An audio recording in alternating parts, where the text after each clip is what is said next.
사무엘상 9장 15절에서 27절입니다. 키워드는 사무엘을 만난 사울, 하나님의 계획과 역사, 하나님의 구원과 통치입니다.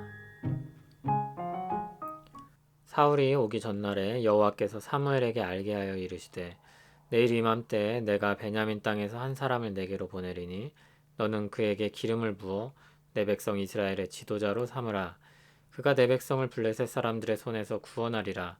내 백성의 부르짖음이 내게 상달되었으므로 내가 그들을 돌보았노라 하셨더니 사무엘이 사울을 볼 때 여호와께서 그에게 이르시되 보라 이는 내가 내게 말한 사람이니 이가 내 백성을 다스리리라 하시니라. 사울이 성문한 사무엘에게 나아가 이르되 선견자의 집이 어디인지 청하건대 내게 가르치소서 하니 사무엘이 사울에게 대답하여 이르되 내가 선견자이니라. 너는 내 앞서 산당으로 올라가라. 너희가 오늘 나와 함께 먹을 것이요 아침에는 내가 너를 보내되 내 마음에 있는 것을 다 내게 말하리라. 사흘 전의 일은 내 암나기들을 염려하지 말라. 찾았느니라. 온 이스라엘이 사모하는 자가 누구냐? 너와 내 아버지의 온 집이 아니냐 하는지라. 사울이 대답하여 이르되 나는 이스라엘 지파의 가장 작은 지파 베냐민 사람이 아니니이까. 또 나의 가족은 베냐민 지파 모든 가족 중에 가장 미약하지 아니하니이까. 당신이 어찌하여 내게 이같이 말씀하시나이까 하니 사무엘이 사울과 그의 사환을 인도하여 객실로 들어가서 청한 자 중 상석에 앉게 하였는데 객은 30명 가량이었더라. 사무엘이 요리인에게 이르되 내가 내게 주며 내게 두라고 말한 그 부분을 가져오라. 요리인이 넓적다리와 그것에 붙은 것을 가져다가 사울 앞에 놓는지라. 사무엘이 이르되 보라 이는 두었던 것이니 내 앞에 놓고 먹으라. 내가 백성을 청할 때부터 너를 위하여 이것을 두고 이때를 기다리게 하였느니라. 그날에 사울이 사무엘과 함께 먹으니라. 그들이 산당에서 내려 성읍에 들어가서는 사무엘이 사울과 함께 지붕에서 담화하고 그들이 일찍이 일어날새 동틀 때쯤이라. 사무엘이 지붕에서 사울을 불러 이르되 일어나라 내가 너를 보내리라 하매 사울이 일어나고 그 두 사람 사울과 사무엘이 함께 밖으로 나가서 성읍 끝에 이르매 사무엘이 사울에게 이르되 사환에게 우리를 앞서게 하라 하니라. 사환이 앞서가므로 또 이르되 너는 이제 잠깐 서 있으라. 내가 하나님의 말씀을 내게 들려주리라 하더라. 아멘. 오늘 장면은 좀 시트콤 같은 느낌이 듭니다. 사울이 사무엘을 만나는 장면입니다. 하나님은 사무엘에게 사울을 만나기 전날 그를 만나게 될 것이라고 미리 알리셨습니다. 사울이 사무엘을 만난 것은 우연이 아니라 하나님이 섭리 가운데 이끄신 결과였습니다. 하나님은 사울을 만나게 될 것을 알리시고 한 가지 임무를 주셨습니다. 그에게 기름을 부어 이스라엘의 지도자로 삼는 것입니다. 하나님이 세우시는 지도자의 역할이 16절에 나옵니다. 하나님의 백성을 블레셋의 손에서 구원하는 것입니다. 하나님의 백성들은 블레셋으로 말미암아 부르짖었고 하나님은 그것을 들으시고 응답하시는 것입니다. 또 17절을 보면 또 다른 지도자의 역할이 나옵니다. 하나님의 백성을 다스리는 일입니다. 사무엘이 사울을 만났을 때 하나님은 그가 바로 하나님이 말씀하셨던 사람이라는 것을 알려주셨습니다. 그러나 18절을 보면 사울은 사무엘에게 자신이 선견자의 집을 찾고 있다며 알려달라고 부탁합니다. 자신이 찾는 선견자가 사무엘인지도 몰랐고 눈앞에 있는 사람이 바로 그인지도 몰랐습니다. 사무엘이 자신을 왕으로 세울 것은 더욱 몰랐습니다. 사무엘은 사울에게 자신이 바로 선견자라는 것을 알렸습니다. 그리고 일단 산당으로 올라가서 함께 식사를 하자고 했습니다. 사울의 마음에 있는 것을 다 대답해 주겠다고 했습니다. 사무엘은 먼저 가장 사울에게 근심거리가 되는 나귀들에 대해 말했습니다. 20절을 보면 암나귀들을 잃어버린 지 벌써 사흘이나 지난 때였습니다. 그것을 이미 찾았다고 대답해 주었습니다. 사무엘은 또 말하기를 사울과 그의 아버지의 온 집을 이스라엘이 사모한다고 했습니다. 사울이 그 말을 들으니 의아하게 생각이 들었습니다.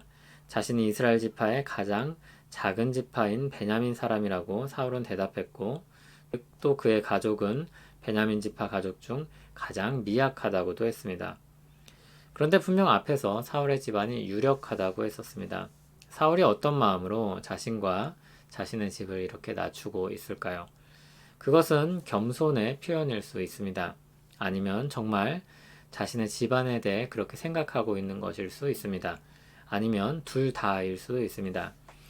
사사기 19장에서 21장을 보면 베냐민 지파가 역사 속에서 아예 사라질 뻔한 사건이 나옵니다. 베냐민 사람들이 악행을 하여서 이스라엘 다른 지파들의 분노를 샀습니다. 그래서 온 지파가 베냐민을 쳤고 그들은 거의 멸절당했습니다. 또 베냐민 사람들과의 결혼을 하지 않기로 온 이스라엘이 맹세합니다. 그날의 일로 인해 베냐민의 인구는 대폭 줄어들었고 더 이상 대를 이을 수 있는 가능성도 사라졌습니다. 베냐민 사람들은 정말로 사라질 위기에 처했습니다. 그러나 다행히도 그 지파는 우여곡절 끝에 자신들의 혈통을 이어가게 됩니다. 하지만 베냐민은 정말 작은 지파가 되었습니다. 베냐민 사람들은 아픈 역사를 안고 있었습니다. 그럼에도 기스가 유력한 사람이었다는 것은 사실입니다. 사울이 그 사이에서 어느 쪽을 마음에 두고 있었는지 정확히 말하기는 좀 어렵습니다. 사무엘은 사울이 어떻든 하나님의 명령을 따라서 그에게 기름 부을 일을 진행합니다. 먼저 22절에서 24절을 보면 사울을 상석에 앉히고 사람들 앞에서 좋은 부위를 주었고 그를 그동안 기다렸다고 말을 하면서 그를 높여주었습니다. 그리고 사울과 평평한 지붕 위에서 담화를 나눴고 그곳을 잠자리로 준비해 주었습니다. 우리 시각에서는 무슨 옥탑방을 잠자리로 내어주었는가 싶지만 더운 지방이었고 거기가 통풍이 잘 되는 곳이었기 때문에 좋은 잠자리를 내주었다고 보아야 합니다. 앞뒤 정황을 봐도 홀대했다고 보기는 어렵습니다. 10장 16절을 보면 지붕에서 나왔던 대화를 엿볼 수 있습니다. 그것은 이스라엘 나라와 관련된 일들이었습니다. 왕으로 세움을 받기 전 일종의 교육을 받은 것입니다. 이제 내일 본문에서 사울은 정말로 왕으로 기름 부음을 받게 될 것입니다. 왕이 되기 전 사울의 모습을 보았습니다. 온 이스라엘이 사무엘을 선지자로 알았습니다. 사무엘은 이스라엘의 회개운동을 이끌었습니다. 그런데도 사울은 사무엘을 알지 못했습니다. 그런 가운데 하나님은 사무엘에게 분명한 지침들을 주어서 이스라엘의 왕으로 사울을 세울 일들을 진행시키십니다. 이스라엘은 하나님에 대한 관심이 없이 자신들의 괴로운 처지를 해방시켜줄 왕을 요구했습니다. 중요한 것은 왕을 요구했다는 것 자체가 아니라 그 요구하는 사람들의 마음입니다. 하나님을 떠난 사람들의 마음이 문제였습니다. 그럼에도 하나님은 그들에게 은혜를 베푸시고 그들을 블레셋 백성에서 구원할 자로 그리고 하나님 백성을 다스릴 통치자로 왕을 주십니다. 하나님은 그들을 여전히 포기하지 않으셨고 그들을 구원하시며 또 다스리길 원하십니다. 그 일을 위해서 불모지 같은 사사시대를 끝내고 한 사람을 세워 구원과 보살핌의 역사를 이루십니다. 왕이 될 사람이 자신도 알지 못하고 있을 때 하나님은 그를 세워 구원의 역사를 이루십니다. 우리가 아직 죄인 되었을 때 하나님이 십자가에서 자기 사랑을 우리에게 나타내셨습니다. 우리는 각기 제 길로 다니고 있었습니다. 그런 가운데 하나님이 예수님을 보내주셨고 우리를 구원하시고 다스릴 왕으로 삼으셨습니다. 하나님의 구원 역사와 자기 백성을 향한 보살핌의 역사는 예수님을 통해서 온전히 성취됩니다. 하나님이 우리에게 은혜를 베푸시고 우리를 사랑하신다는 사실을 알면 알수록 우리는 하나님을 사랑하지 않을 수 없습니다. 그 큰 사랑에 빠질 수밖에 없습니다. 하나님이 구원하시고 하나님이 다스리십니다. 사소해 보이는 일들, 우연처럼 보이는 일들, 모든 것들이 우리에게는 미지의 세계입니다. 그러나 하나님의 길에는 우연도 실수도 없습니다. 하나님의 구원과 하나님의 다스림에는 실패가 없을 것입니다.